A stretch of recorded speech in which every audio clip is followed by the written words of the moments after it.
Oke guys, welcome back to Daily Charting with Toshi, di mana kita akan daily chart your favorite cryptocurrencies. Oke, dalam 24 jam terakhir, cryptocurrency market dump sebesar 6,58%. Dengan total market cap mencapai di 1,06 triliun US dollars, penurunan Bitcoin dominan sebesar 0,26% dan peningkatan volume sebesar 75,37% dalam 24 jam terakhir. Untuk Bitcoin kita bisa lihat ya, pembahasan DCWT kemarin kita bahas ada possibility Bitcoin bisa sampai ke 25.000. Jujurnya gue gak nyangka secepat ini dan literally kejadian ya. Weeknya kemarin itu mencapai ke 21.130-an ya, dengan sangat cepat. Kenapa bisa seperti ini? Kita akan bahas di belakang. Ini campuran fundamental ya, economic calendar maupun juga dari US ya, dan juga dari China. Pokoknya lengkap banget lah ya, kali ini berantakan banget secara newsnya ya. Oke, untuk hari ini kita bisa lihat ya, Bitcoin dia terkoreksi sebesar 7,55% dalam 24 jam terakhir dan trading di 26.415. Untuk Ethereum dia drop sebesar 6,8%. Untuk BNB dia terkoreksi sebesar 6,87%. Untuk XRP dia terkoreksi 17,27. Ini luar biasa, kembali ke posisi awal basically ya.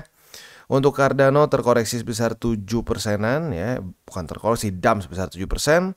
Solana dump sebesar 8%. Dogecoin dump sebesar 11,13%. Tron dia terkoreksi 3,77 ya, Tron lumayan lah. Tapi overall kita bisa lihat semua market berantakan. Untuk detailnya kita akan bahas di belakang. Sebelum kita masuk ke belakang, kita akan dengar dulu pesan-pesan dari sponsor kita pada hari ini. Oke, today's video is brought to you by Bybit. Dan kali ini Bybit ada berita bahagia bagi kita yang tinggal di Kamboja, Indonesia, Philippines, dan Thailand. Mereka sedang mengadakan event Trade, Spin, and Win ya. Kita bisa ikutan dari tanggal 21 Juli sampai tanggal 20 Agustus. Dan yang keren apa di sini?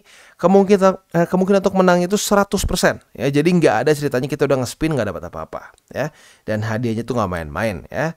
Yang pertama ada 2023 Honda Motorcycle, ada 2 iPhone 14, ada 3 PS5, ada 10 Apple AirPods, dan juga ada token senilai 32.500 USD yang kita bisa dapatkan ya. Jadi kita spin di sini, lihat ya, nggak ada yang kosong. Jadi minimal kita dapat 3 USDT, which is not bad at all ya. Oke, bagaimana untuk kita yang ingin partisipasi? Yang pertama, kita harus datang dari Kamboja, Indonesia, Philippines, atau Thailand. Di luar dari itu, sayangnya masih belum bisa ya. Dan yang kedua, sudah KYC. Ini sih gampang harusnya ya. Nah, bagaimana cara untuk bisa mendapatkan chance untuk lucky draw-nya? Yang pertama, kita bisa first time deposit ya. Itu juga kita bisa dapatkan satu chance. Yang kedua, total depositnya lebih dari 100 USD ya. Nah, setelah itu juga kalau kita trade ACS secara spot lebih dari 100 USD, kita juga bisa mendapatkan satu lagi chance untuk lucky draw. Lalu juga apabila kita trading derivatif lebih dari 50.000 USD, kita akan bisa mendapatkan satu chance juga. Lebih dari 200.000 mendapatkan satu chance, lebih dari 700.000 mendapatkan satu chance lagi, lebih dari 2 juta mendapatkan 2 chance, dan yang terakhir lebih dari 5 juta US kita akan mendapatkan 3 chance ya. Jadi oke, mungkin buat yang berpikir ini wah susah, ya ini gampang banget ya. Jadi pastikan buat lo yang belum punya akun di Bybit bisa buat sekarang karena memang ada promo yang cukup menyenangkan di sini ya. Oke, jadi kurang lebih seperti itu. Selanjutnya kita akan masuk lagi ke DCWT. Oke, sekarang kita akan masuk ke economic calendar. Untuk hari ini nggak ada yang terlalu penting, besok juga nggak ada yang terlalu penting ya. Nah, hari ini kita akan lebih fokus ke apa penyebab Bitcoin dump separah ini ya. Penyebab pertama adalah data economic calendar kemarin. Kita bisa lihat di sini ya. Untuk initial jobless claim dan Philadelphia Fed Manufacturing Index, dua-duanya datanya nggak bagus untuk risk on asset. Better than expected untuk USD dua-duanya. Ini artinya membuat USD menguat. Ini alasan pertama. Tetapi nggak cuma di situ aja. Kalau drop separah ini nggak mungkin cuma sesimpel itu. Kalau kita lihat ternyata ada dua alasan ya. Dua alasan lain yaitu Bitcoin terjadi drop ini karena yang pertama Evergrande atau Evergrande yang baru saja mengajukan Chapter 15 atau kebangkrutan di US ya. Jadi lebih tepatnya mengajukan bankruptcy protection di New York. Ini menyebabkan semua risk on asset drop, bukan cuma Bitcoin. Kita bisa cek di sini ada Nasdaq ya, ada S&P 500, ada juga Dow Jones. Ya, lu mau cek individual saham juga kemungkinan besar akan terpengaruh ya, karena lagi-lagi ini akan mempengaruhi markets atau lebih tepatnya mempengaruhi ekonomi in general, karena Evergrande ini adalah perusahaan yang luar biasa besar dan tentunya ini juga akan mempengaruhi ekonomi China dan seterusnya ya, lagi-lagi ekonomi global akan saling tarik menarik. Itu yang pertama ya. Yang kedua datang dari Elon Musk. Nah, yang ini spesifik untuk Bitcoin, di mana ternyata SpaceX ini menjual Bitcoin mereka. Menurut news di sini kita bisa lihat SpaceX ini menjual 373 juta US dollars worth of Bitcoin sejak 2021. Baru keluar si reportnya. Jadi kadang-kadang yang membuat tambah parah itu bukan cuma karena dijual, tetapi keluar news bahwa ternyata mereka menjual, begitu. Atau lebih tepatnya bukan news ya, keluar kalau perusahaan-perusahaan yang sudah listed gitu, itu kan mereka harus memperlihatkan gitu semua pembukuan mereka. Nah, mereka akhirnya memperlihatkan pembukuannya bahwa SpaceX menjual 373 juta US dollars worth of Bitcoin.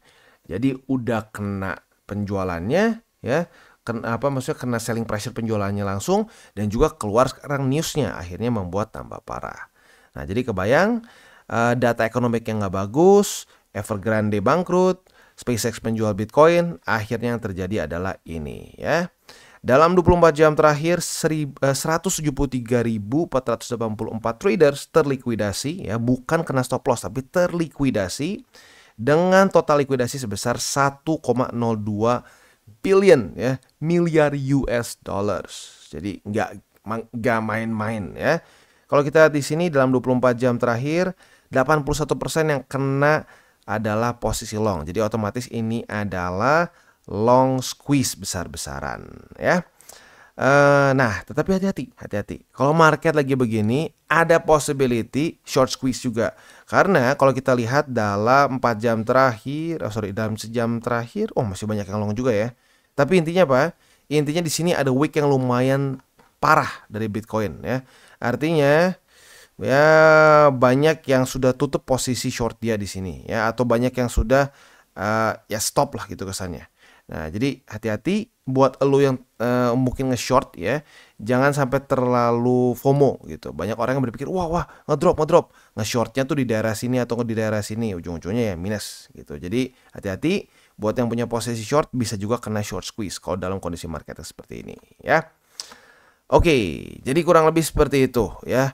Luar biasa mengagetkan, tapi ya kadang-kadang ya memang seperti ini. Markets ini bukan punya kita, jadi hal-hal seperti ini masih bisa saja terjadi. Begitu. Makanya kenapa gue selalu bilang aturan pertama adalah pakai uang dingin, jadi tenang. Gitu. Malah ya kalau pakai uang dingin sekarang ini kesempatan untuk terus akumulasi. Gitu ya. Nah, sekarang kita akan lanjut ke ini semua bad news nih. Nah, Bang, masih ada kemungkinan nggak sih ya selamat? Ada. Tapi nggak terlalu gede. Kita jujur aja ya. Gua bukan tipe orang yang pokoknya stick ke satu analisa. No ya. Tapi kalau ada yang nanya, Bang, mungkin nggak sih ini masih bisa selamat gitu, rally lagi ke atas? Well, kita lihat contoh di sini ya.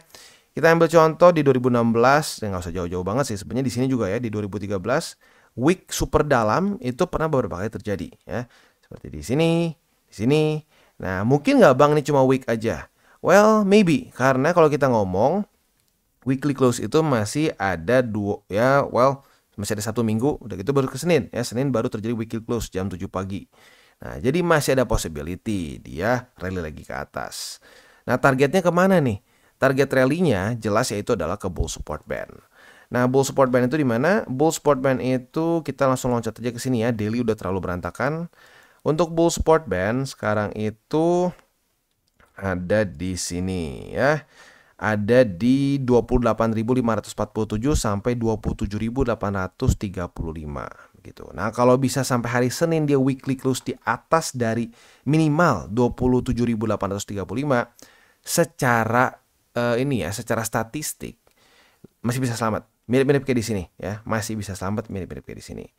Tetapi kalau sampai dia gagal untuk weekly close di atas dari bull support band, di atas dari 27.835, siap-siap 95% lah menurut gue ya.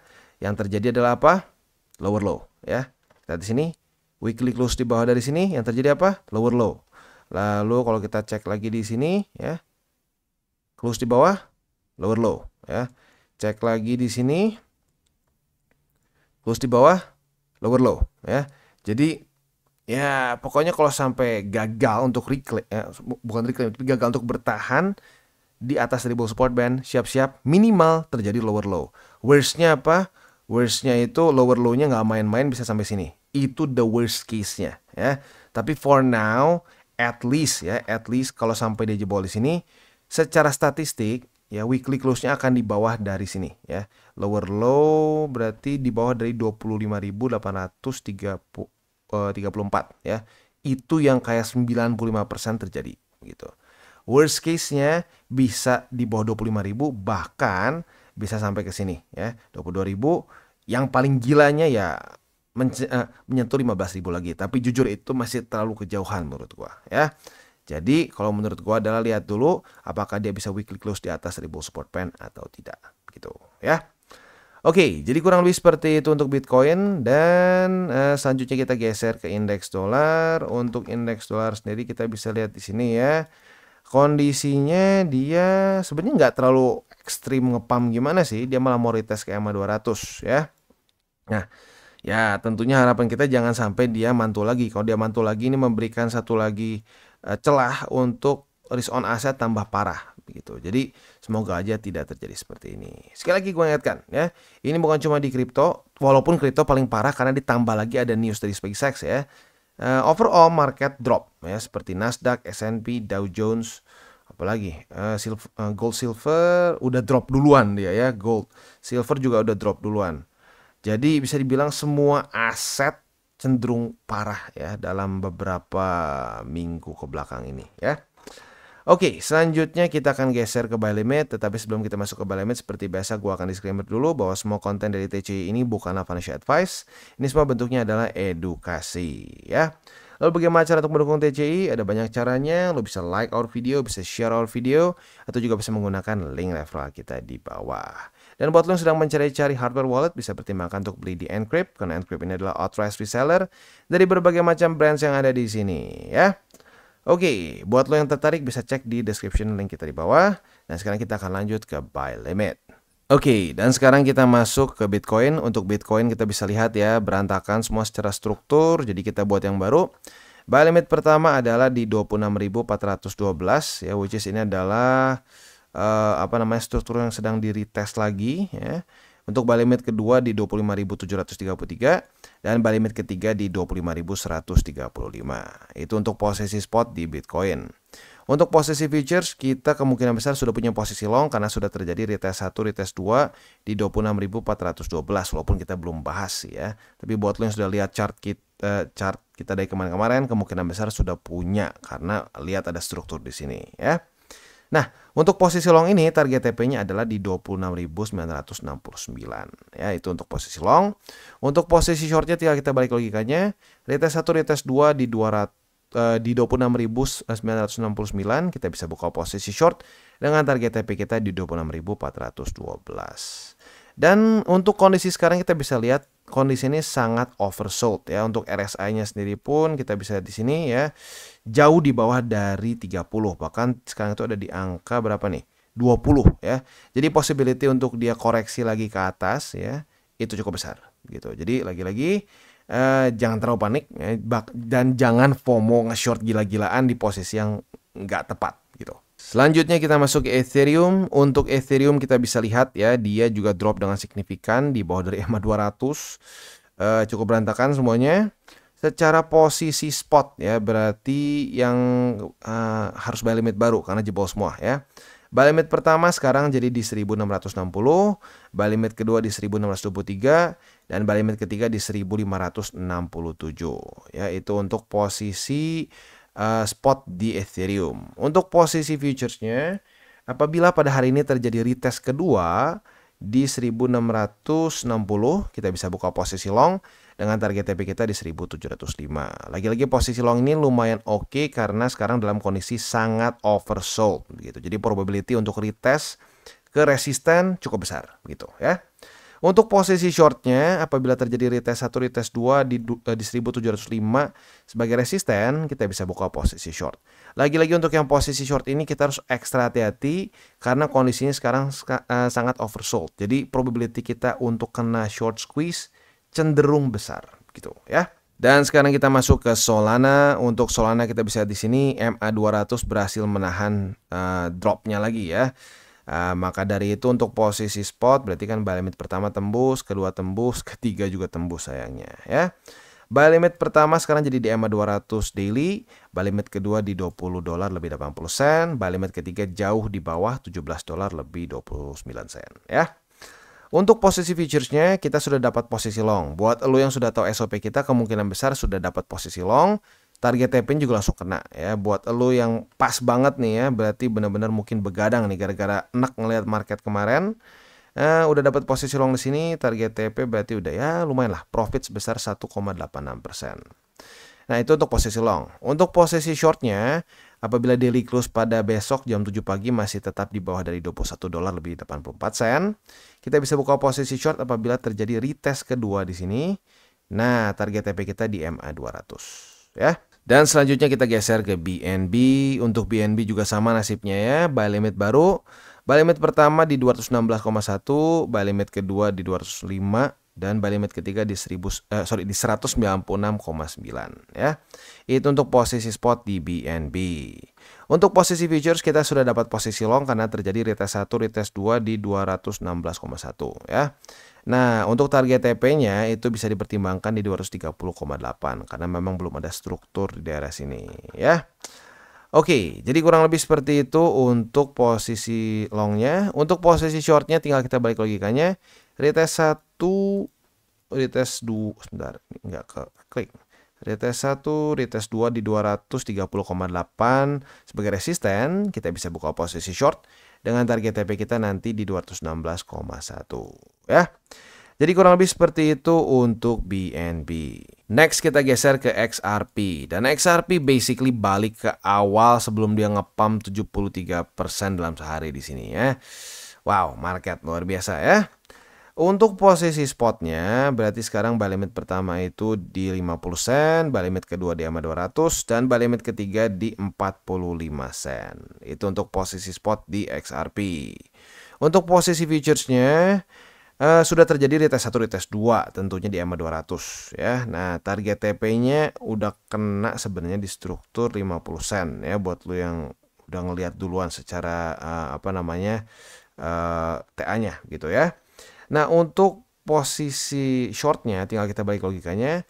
Apabila daily close pada hari ini masih di atas dari MA200 atau lebih tepat jam 7 pagi besok masih di atas dari MA200. Nah, kita bisa pertimbangkan untuk pasang limit posisi short di 50 sen sini dengan target TP nanti di MA200 gitu ya. Jadi kurang lebih seperti itu setup untuk di XRP dan juga ending dari CVT kita pada hari ini. Sekali lagi ya kita ingatkan, makanya pentingnya 3 aturan ya dari kita trading di aset kelas apapun. Yang pertama, jangan pakai uang panas, itu nomor 1. Nomor 2 adalah jangan over leverage. Dan yang ketiga adalah berpikir jangka panjang. Ya, ini bukan satu hal yang spesial sebenarnya. Bitcoin pernah berapa kali terjadi seperti ini ya. Yang orang suka lupa kadang-kadang di 2023 aja pernah kejadian week sedalam ini ya. Di 2016 dan seterusnya ya, week ke atas maupun ke bawah. Jadi lagi-lagi volatility itu masih sering kali terjadi di cryptocurrency market ya. Cuman karena belakangan ini cenderung membosankan, orang kaget bisa secepat ini dropnya gitu ya. Jadi ingat 3 aturan itu harusnya sih lu nggak akan terlalu stres gitu ya. Kalau lu udah mulai stres sekarang ya, nah itu kemungkinan besar karena lu ngebroke salah satu dari 3 aturan itu ya. Oke guys, jadi itu adalah akhir dari segmen DCWT kita pada hari ini.